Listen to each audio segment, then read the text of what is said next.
সন্ন্যাসী বড় না গৃহস্থ বড়? স্বামী বিবেকানন্দ।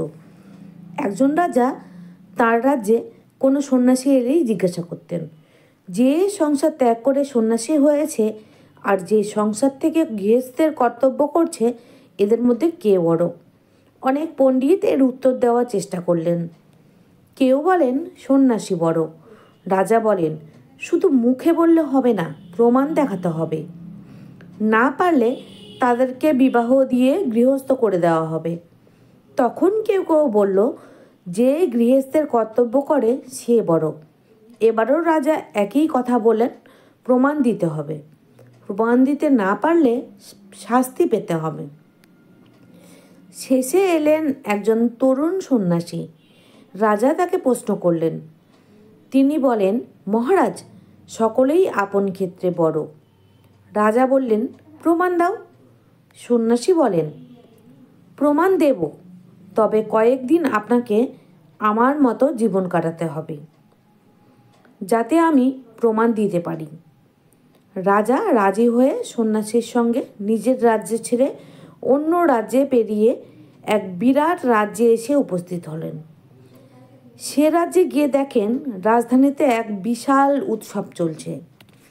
রাজা ও সন্ন্যাসী গান বাজনার শব্দ শুনে সেখানে গিয়ে দাঁড়ালেন।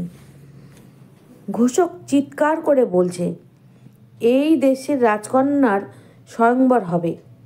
সে দেশের রাজকন্যা পৃথিবীর শ্রেষ্ঠ সুন্দরী।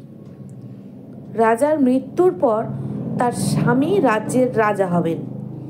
রাজকুমারীর ইচ্ছে সবচেয়ে রূপবান পুরুষকে বিবাহ করবেন, কিন্তু পছন্দ মতো কাউকে পেলেন না। অনেকবার স্বয়ংবর হয়েছে, সভা হয়েছে, এখন পর্যন্ত স্বামী নির্বাচন হয়নি। এবারের সভা খুব আড়ম্বরপূর্ণ। অনেক সুন্দর সুন্দর পুরুষ ও রাজকুমার এসেছেন। রাজকুমারীকে সিংহাসনে বহন করে বাহকেরা এগিয়ে চলেছে। রাজকুমারী যেন কাউকে দেখছেন না, প্রত্যেকেই হতবাক। এবারেও কি সভা ব্যর্থ হবে? ঠিক তখনই ওই কোণে দাঁড়িয়ে থাকা এক তরুণ সন্ন্যাসীর রূপ যেন মাটিতে সূর্যের উদয় হয়েছে। রাজকুমারী সুদর্শন সন্ন্যাসীকে দেখেই তার গলায় মালা দিলেন। তরুণ সন্ন্যাসী মালা ছুঁড়ে ফেলে দিয়ে বললেন, এসব কি? আমি সন্ন্যাসী, আমার নিকট বিবাহের কি মূল্য? সে দেশের রাজা ভাবেন, বোধহয় এ ব্যক্তি দরিদ্র বলে রাজকুমারীকে বিবাহ করতে সাহস পাচ্ছে না। তাই বলেন, এখন মেয়ের সঙ্গে অর্ধেক রাজত্ব দেব এবং আমার মৃত্যুর পর সম্পূর্ণ রাজত্ব পাবে। আবার তার গলায় মালা পরানো হলো। সন্ন্যাসী আবার মালা ছুঁড়ে ফেলে দিয়ে বলেন, আমি বিবাহ করতে চাই না, বলে সভা ছেড়ে চলে গেলেন। এসব দৃশ্য রাজা ও সন্ন্যাসী অবলোকন করছেন।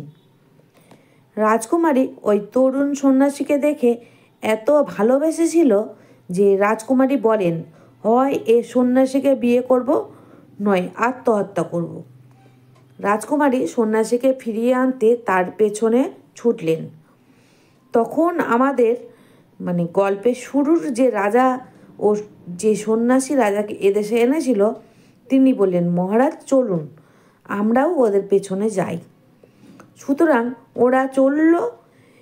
একটু দূরত্ব রেখে যে সন্ন্যাসী বিবাহ করতে অসম্মত হয়েছিল, তিনি অনেক পথ হেঁটে অতঃপর এক বনে প্রবেশ করলেন। রাজকুমারীও সেখানে ঢুকলেন। তার পেছনে বাকি দুজন। তরুণ সন্ন্যাসীর ওই অরণ্য অতি পরিচিত। তিনি সেখানকার সব পথ ঘাট চেনেন। হঠাৎ একটা পথে ঢুকে তিনি অদৃশ্য হয়ে গেলেন। রাজকুমারী তাকে খুঁজে পেল না। সন্ন্যাসীকে অনেকক্ষণ খুঁজে রাজকুমারী কাঁদতে কাঁদতে ক্লান্ত হয়ে বসে পড়লেন। তিনি ফিরবার পথও চেনেন না। তখন আমাদের গল্পের শুরুর রাজা ও সন্ন্যাসী তার কাছে গিয়ে বললেন, কাঁদবে না, আমরা আপনাকে বাইরে যাবার পথ দেখিয়ে দেব, কিন্তু এখন তো অন্ধকারের পথ পাওয়া যাবে না। ওইখানে একটা বড় গাছ আছে, আসুন, এর নিচে বিশ্রাম নিই। সকালে আপনাকে পথ দেখিয়ে দেব। ওই গাছের ওপরে বাসায় একটি ছোট পাখি, তার স্ত্রী এবং 3টি শিশু থাকতো। এই ছোট পাখিটি নিচে তাকিয়ে 3জনকে দেখে স্ত্রীকে বলল, আমরা কি করব? বাড়িতে অতিথি এসেছে, এখন শীতকাল, আমাদের কাছে আগুন নেই। কাজেই পাখিটি উড়ে গিয়ে ঠোঁটে করে এক টুকরো জ্বলন্ত কাঠ এনে অতিথির সামনে ফেলে দিল।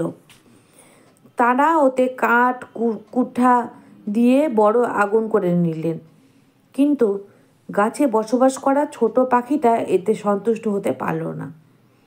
সে স্ত্রীকে বলল, আমরা কি করব?